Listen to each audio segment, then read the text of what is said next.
সারাদিন সবাইকে ট্রেনিং করে বেশ ক্ষুধা লেগেছিল, ভাবলাম কি খাওয়া যায়। হঠাৎ করে লাইফ কিচেনের কথা মনে হলো। আমি এক হালি ডিম নিয়ে এই কিচেনের উদ্দেশ্যে রওনা হলাম। রামলি দ্য লাইফ কিচেন, ওরা আপনার চোখের সামনে খাবার তৈরি করে দিবে। তো আমি 4টা ডিম অ্যাড করতে বললাম আমার খাবারে। তো আমাদের পরিচিত যে ছেলেটা, ও আমার জন্য একদম তেল ছাড়া এই 4টা ডিমের মধ্যে একটু বেশি পরিমাণে সবজি দিয়ে আমাকে তৈরি করে দিচ্ছে। এই যে দেখেন, ক্যাপসিকাম, টমেটো, গাজর, তারপরে কাঁচামরিচ থাকবে, পুদিনা থাকবে, সব কিছু দিয়ে ডিমটা আগে রেডি করলো। তারপরে এর মধ্যে 200 গ্রাম রাইস দিল। সাধারণত এর বেশি দিয়ে থাকে, এর বেশি আমার লাগবে না, 200 গ্রামই এনাফ।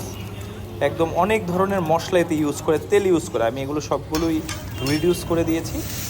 এই যে দেখেন, একটু সসেস এবং 100 গ্রাম ওয়েটের একটা চিকেন স্টেক আছে। সব কিছু মিলিয়ে আমার কাছে মনে হয় 230 টাকা এই খাবারটা ওকে। আর এর সাথে যদি আপনি যা অ্যাড করতে চান, আমি যেমন 4টা ডিম অ্যাড করেছি,